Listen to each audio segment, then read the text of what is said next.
Good evening, I'm Dan Fanning. Last night, 32 college football players and their families' lives were changed in the first round of this year's NFL Draft. It took until round 8 in 1981 for Charlie Brown's dream to come true. A literal dream. The Johns Island native was asleep during the draft. He started to wake up when teams started to call. He really woke up when Joe Gibbs, assistant Charlie Taylor, and the Redskins took him in the 8th round.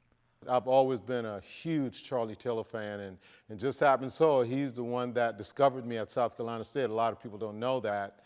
And also he had an opportunity to coach me as well. So I was pretty much fortunate to live up my boyhood dream, idolizing, the great Charlie Taylor. A two-time Pro Bowl wide receiver with the Redskins, Charlie helped Washington win Super Bowl 17 with the Fun Bunch. Brown wasn't the only member of the 1981 South Carolina State draft class to make it to the league. 5 Bulldogs were drafted. Georgetown's Robert Gether Sr. went in the 3rd.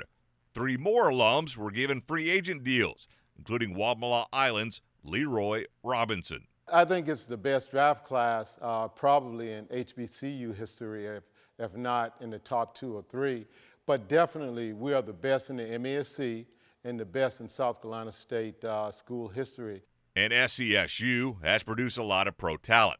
Along with corner William Judson, guard Edwin Bailey, and linebacker Angelo King, the class appeared in 4 Super Bowls, 3 NFC championships, 3 AFC championships, and 2 Pro Bowls.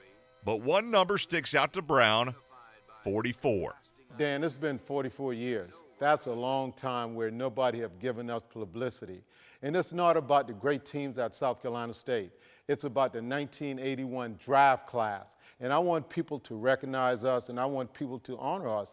Like he did on the gridiron, Charlie is going to fight to be recognized across the state and along the East Coast. And we all have had the same experience. And I think people need to know what our experience was like. It wasn't easy. It was a tough road. It was a tough battle. But it was a lot of fun, and we got it done. It took a lot for Johns Island native Charlie Brown and his Bulldogs teammates to make it to the league. Like he did on draft night, he feels it's time for others to wake up.